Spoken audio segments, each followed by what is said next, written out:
नमस्कार दोस्तों। स्वागत करती हूँ मैं आप लोगों का अपने यूट्यूब चैनल पे। जैसे कि हम लोग वंदे लोगों के लिए तैयारी कर रहे थे, टॉपिक पढ़ रहे थे, तो उसी सीरीज में हम आगे बढ़ते हैं।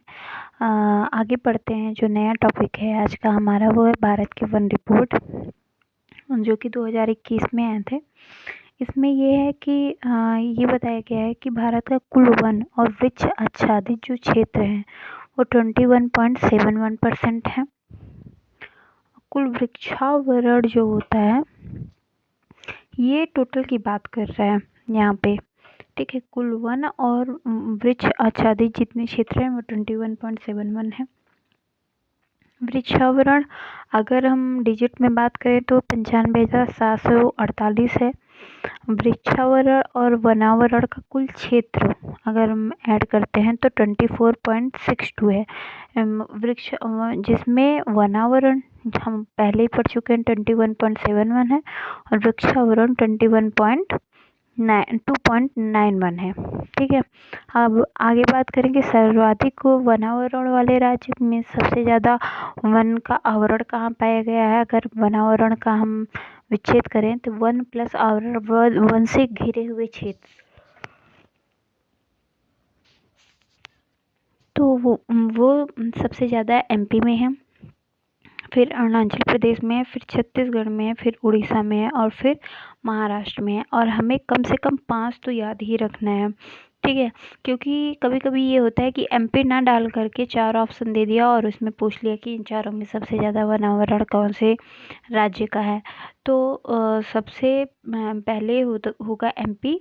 एमपी के बाद है अरुणाचल प्रदेश, जो कि नॉर्थ ईस्ट का केवल एक राज्य है, वो भी दूसरे नंबर पे एमपी है, फिर अरुणाचल प्रदेश है, फिर छत्तीसगढ़ है, फिर उड़ीसा है, फिर महाराष्ट्र है, ठीक है।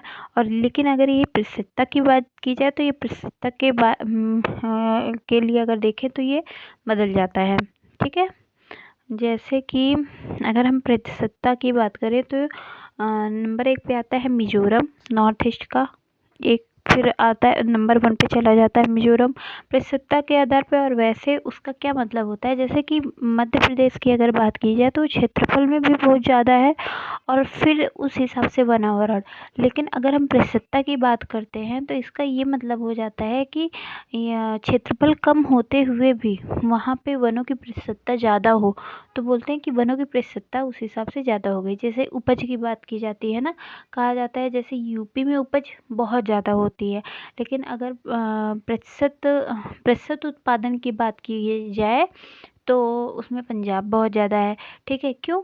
क्योंकि यूपी का क्षेत्र बहुत ज़्यादा है, उस हिसाब से अगर खेती हो रही है तो ठीक है, सो है। लेकिन अगर कम क्षेत्र में भी कोई अपना उत्पादन बहुत अच्छा कर रहा है, जैसे उत्पादन और उत्पादन कौन सबसे ज़्यादा करता है, जैसे यूपी करता है। और सबसे अच्छी उत्पादकता किस राज्य की है तो वो पंजाब की, क्योंकि वन क्षेत्र एक सीमित क्षेत्र होने के बावजूद भी वो बहुत अच्छा उत्पादन करता है, ठीक है। लेकिन यूपी का एरिया ही सब बहुत बड़ा है, उस तब जा कर के वो इतना उत्पादन कर पाता है।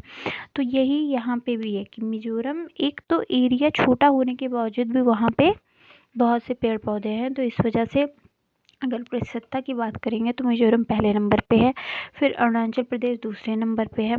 देखिए इसमें सारे प्रतिशतता में अगर हम देखेंगे तो सारे नॉर्थ ईस्ट के ही राज्य हैं। क्यों? क्योंकि वही बात हो गई, क्योंकि उधर के राज्य आप लोग देखे होंगे सेवन सिस्टर्स, तो देखे ही होंगे वो कितने छोटे होते हैं, उसके बावजूद भी प्रति हेक्टेयर की बात की जाए तो वहाँ पे पेड़ बहुत ज़्यादा है, ठीक है। प्रतिशतता की बात की जाए तो इस हिसाब से मिजोरम हो गया, फिर अरुणाचल प्रदेश यहाँ भी अपनी दूसरी स्थिति बरकरार रखे हुए, फिर मेघालय, फिर मणिपुर है, फिर नागालैंड है, ठीक है। फिर अब इसमें सेवन सिस्टर्स में केवल 2 राज्य और जुड़ेंगे, असम और मिजोरम, नहीं सॉरी, मिजोरम है, अरुणाचल, मेघालय, मणिपुर, मिजोरम, नागालैंड, त्रिपुरा, असम और त्रिपुरा बाकी है सेवन सिस्टर्स में। याद रखिएगा, सेवन सिस्टर्स में त्रिपुरा और असम ये इन पांचों में ऐड कर दिए सेवन सिस्टर्स राज्य हो जाते हैं। सिक्किम जो कि पूछता है कि सेवन सिस्टर्स राज्यों का कौन सा राज्य नहीं है, तो सिक्किम सिक्किम 7 सिस्टर्स में नहीं आता है, ठीक है, सिक्किम नहीं आता है। ओके, चलिए आगे बढ़ते हैं। अब आगे बात करते हैं। तो वनावरण में वृद्धि जो हुई है वो 0.22% की हुई है, और वृक्षावरण में जो वृद्धि हुई है वो 0.76% की हुई है।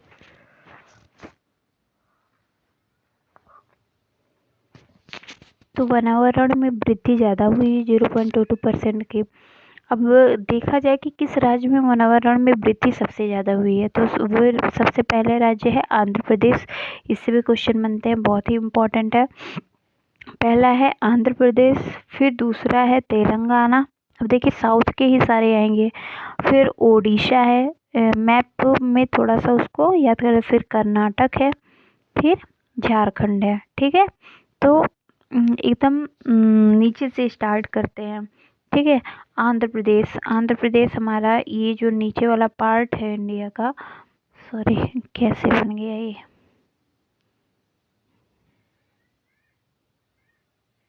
ठीक है। तो आंध्रा यहाँ पे है अपना, ठीक है, आंध्रा है।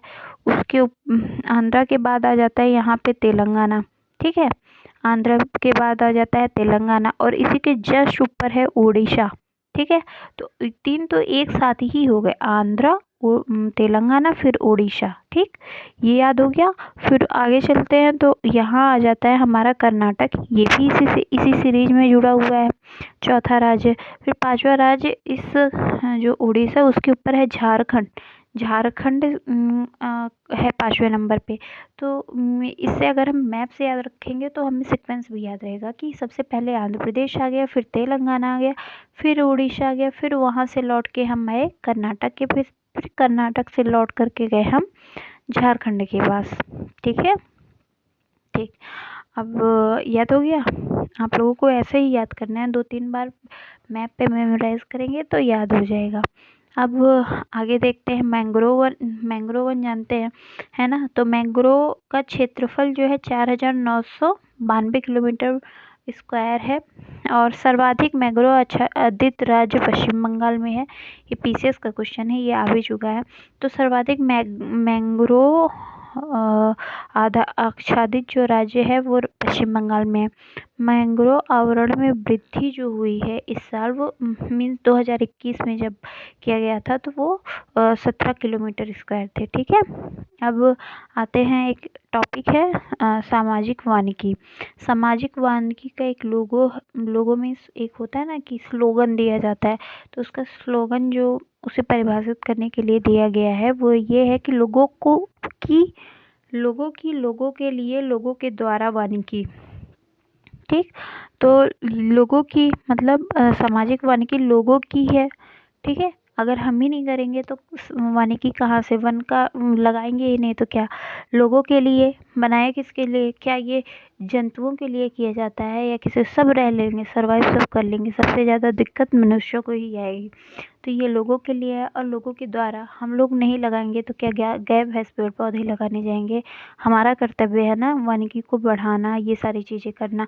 तो ये लोगों की है, हम लोगों की है सामाजिक वानिकी, हम लोगों के लिए है और हम ही लोगों के द्वारा भी है, ठीक है। क्लियर हो गया। अब ये जो सामाजिक वानिकी है ये कनाडा और स्वीडन की सहायता से एग्जीक्यूट की जा रही है, और लेकिन वित्तीय सहायता जो है इसको विश्व बैंक से मिली हुई है, ठीक। अब वानिकी के 3 घटक हैं, शहरी वानिकी, सामुदायिक वानिकी और कृषि वानिकी। शहरी वानिकी जैसे कि गार्डनिंग कर लिए, या रोड्स पे लगाया जाता है, या पार्क में लगा दिए, ये शहरी वानिकी होती है। सामुदायिक वानिकी होती है जैसे एक समुदाय, जैसे बिश्नोई समुदाय होता है राजस्थान में, आप लोग जानते होंगे। तो वो लोग वानिकी करते हैं, मीन्स पेड़ पौधे लगाते हैं। ऐसे हर राज्य में है एक समुदाय जो कि वानिकी करते हैं, ठीक है। अब कृषि वानिकी की बात की जाए तो जो लाइक कृषि के लिए करते हैं, सागौन का पेड़ लगाते हैं, या नकदी पेड़ जैसे कि आम अमरूद, इन सब के लिए करते हैं, तो वो हो जाती है हमारी कृषि वानिकी। क्लियर है। वानिकी भी 3 प्रकार की होती है, ठीक। अब वनों से संबंधित कुछ संगठन हैं जिसमें पर्यावरण एवं वन मंत्रालय, इसे मोटा मोटा मुझे बहुत इम्पोर्टेंट नहीं लगा तो थोड़ा सा हम इसे लिख लिए, लेकिन या देख लेते हैं। पर्यावरण एवं वन मंत्रालय राजीव गांधी के टाइम पे 1985 में आया था, और भारतीय वनस्पति सर्वेक्षण जो है वो 1954 में पुनर्संगठित किया गया था। ठीक है, अब देखिए यहाँ पे दिया हुआ है कि जैसे कुछ वानिकी पेड़ पौधे होते हैं जो हमारे बीमारी में हमें बहुत रिलैक्स फील कराते हैं। इसको मैं आप लोगों को एक नए PDF से पढ़ाती हूँ, एक मिनट। ओके, तो ये आता है कि वनस्पतियों से मिलने वाली औषधि कौन कौन सी है।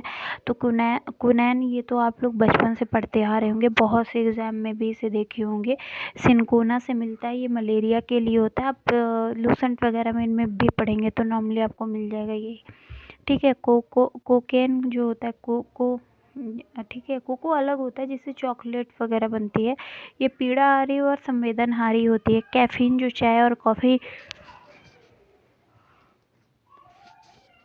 चाय और कॉफ़ी दोनों में पाई जाती है। स्फूर्ति प्रदान करते हैं कैफीन। ठीक है, टेट्रासाइक्लिन बैक्टीरिया के लिए होता है।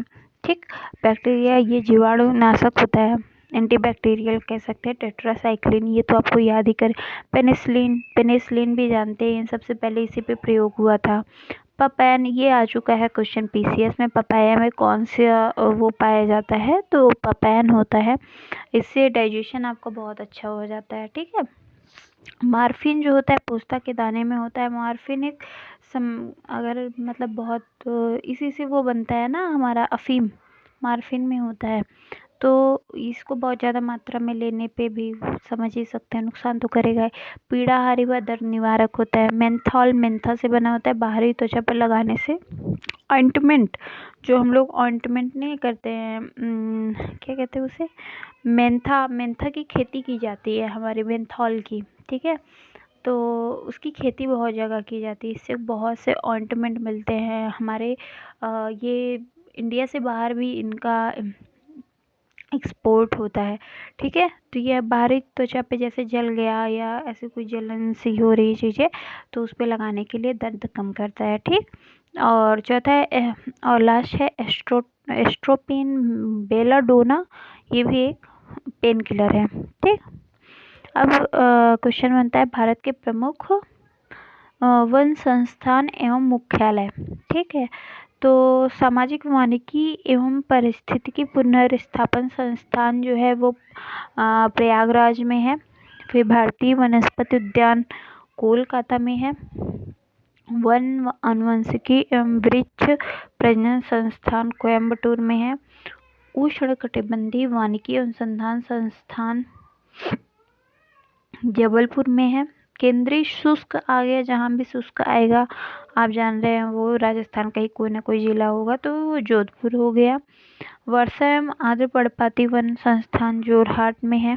ठीक है, भारतीय वन सर्वेक्षण केंद्र, ये तो पता ही है देहरादून में ही होगा। Indian forest college Dehradun Uttarakhand में। काष्ठ विज्ञान एवं प्रौद्योगिकी संस्थान बेंगलोर में है। शीतोष्ण वन अनुसंधान केंद्र शिमला में है। और राष्ट्रीय प्रवाल अनुसंधान केंद्र प्रवाल पोर्ट ब्लेयर में इस वजह से है क्योंकि अपने इंडिया में जो कोरल रीफ हैं वो दो ही जगह पाई जाती हैं। एक है अंडमान एंड निकोबार में और दूसरा है लक्षद्वीप पे। ठीक है, एक है अंडमान निकोबार और दूसरा है लक्षद्वीप। इन दोनों जगह पे हमारे कोरल रीफ्स या जिसे हम कहते हैं प्रवाल भित्ति, ये पाई जाती हैं। अब चूंकि होगा कुछ इनका अपना, तो लक्षद्वीप में ना होकर के अंडमान निकोबार में है हमारा कोरल रीफ प्रवाल भित्ति अनुसंधान केंद्र। ठीक है, तो ये आज का टॉपिक है, कल इससे रिलेटेड क्वेश्चन सॉल्व किए जाएंगे और आप लोग अच्छे से पढ़ाई करिए।